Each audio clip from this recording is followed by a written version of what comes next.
નમસ્કાર. Only education ચેનલમાં આપ સૌનું હાર્દિક સ્વાગત છે. સામાજિક વિજ્ઞાન ધોરણ 10 પાઠ 1 ભારતનો વારસો હેતુલક્ષી પ્રશ્ન જવાબ જોઈએ. નીચે આપેલા પ્રશ્નોના માગ્યા મુજબ જવાબ લખો. યોગ્ય જોડકા જોડો. પહેલું, કાંકરિયા કાર્નિવલ. જવાબ સી, અમદાવાદ.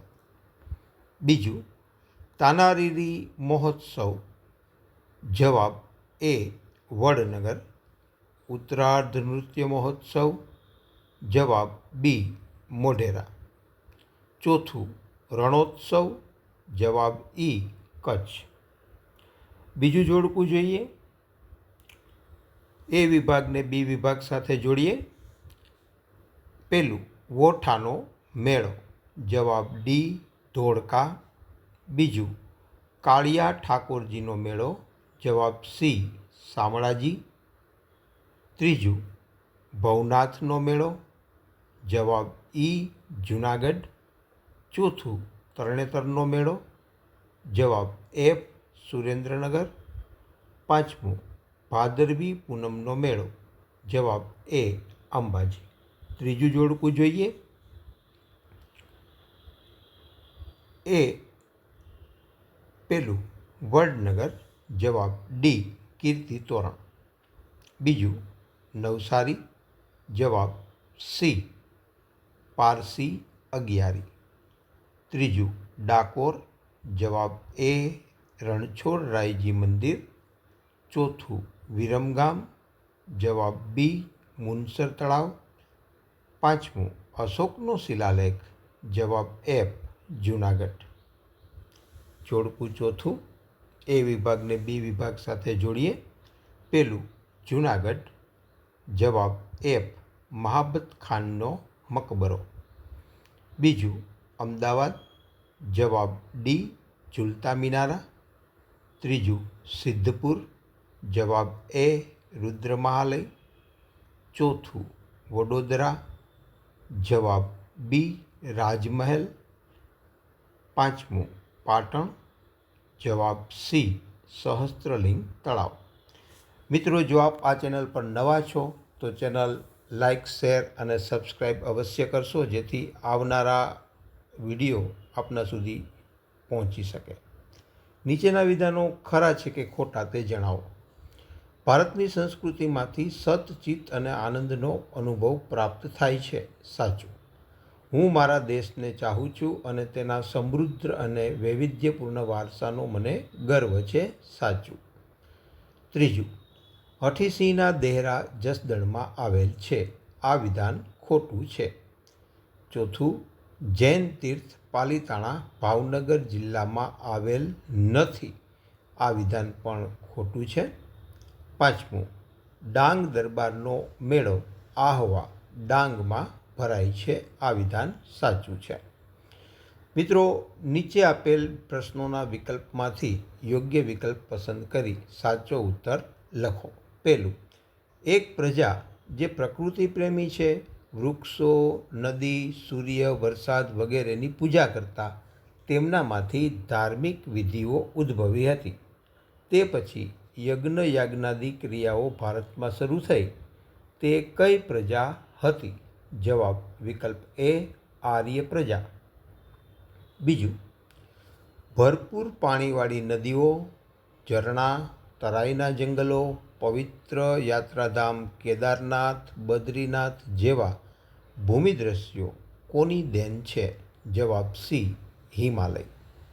ત્રીજું, પ્રાચીન કાળમાં હિન્દુઓ. જવાબ આર્ય કહેવાતા. આર્યોની મુખ્ય વસ્તી જે પ્રદેશમાં હતી તે પ્રદેશને વિકલ્પ સી, આર્યાવ્રત નામ અપાયું હતું. પાંચમું, જગદ્ગુરુ શંકરાચાર્યની શારદાપીઠ ક્યાં આવેલી છે? જવાબ બી, દ્વારિકા.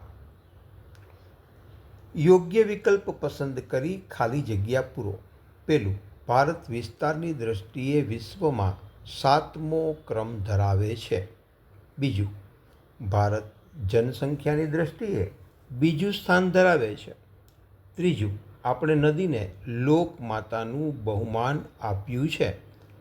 ચોથું, વિશ્વમાં એશિયાઈ સિંહો માત્ર ગુજરાતના ગીરના જંગલમાં જોવા મળે છે. પાંચમું, શિલ્પ સ્થાપત્યની કળા આશરે 5000 વર્ષ જેટલી પ્રાચીન છે.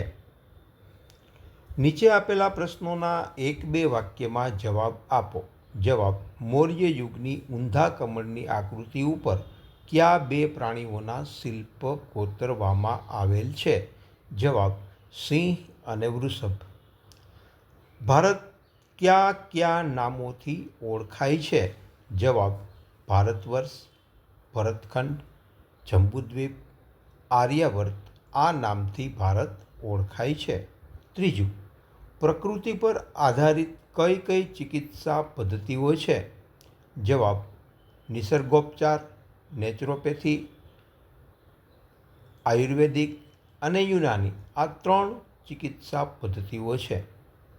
ચોથું, હિમાલયમાં કયા કયા યાત્રાધામો આવેલા છે?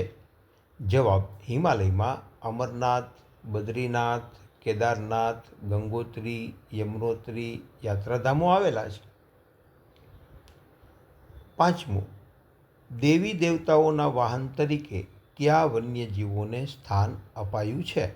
જવાબ: વાઘ, મોર, મગર, ગરુડ, સિંહ, વૃષભ જેવા વન્યજીવોને દેવી દેવતાઓના વાહન તરીકે સ્થાન અપાયું છે.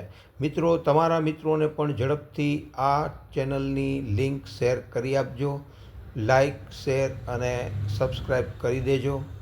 છઠ્ઠું, આપણી રાષ્ટ્રમુદ્રામાં કયા પ્રાણીઓની આકૃતિ મૂકીને તેનું મૂલ્ય આંક્યું છે? જવાબ: 4 સિંહ, ઘોડો, હાથી અને બળદ આ 4 પ્રાણીઓની આકૃતિ મૂકીને રાષ્ટ્રમુદ્રાનું તેનું મૂલ્ય આંક્યું છે. સાતમું, પ્રાચીન સમયમાં ભારતમાં કઈ વિદેશી જાતિઓ આવી હતી?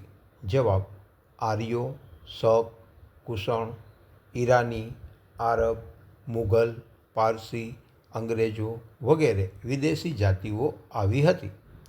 આઠમું, પ્રાચીન ભારતમાં વસતી પ્રજાના નામ લખો. જવાબ: નેગ્રીટો એટલે કે હબસી, ઓસ્ટ્રેલોઇડ એટલે કે નિષાદ, દ્રવિડો, અલ્પાઇન, ડિનારિક, આર્મેનોઇડ, મોંગોલોઇડ એટલે કે કિરાત અને આર્યો એ પ્રાચીન ભારતમાં વસતી પ્રજા છે. જવાબ: નવમું, ભરતકુળ કે ભરત રાજાના નામ પરથી આપણા દેશને કયા કયા નામોથી ઓળખવામાં આવતો હતો? જવાબ: ભરતકુળ કે ભરત રાજાના નામ પરથી આપણા દેશને ભરતભૂમિ, ભરતખંડ, ભારતવર્ષ, ભારત દેશ તરીકે ઓળખવામાં આવતો હતો. મિત્રો, લાઈક, શેર અને સબસ્ક્રાઈબ અવશ્ય કરશો. અસ્તુ.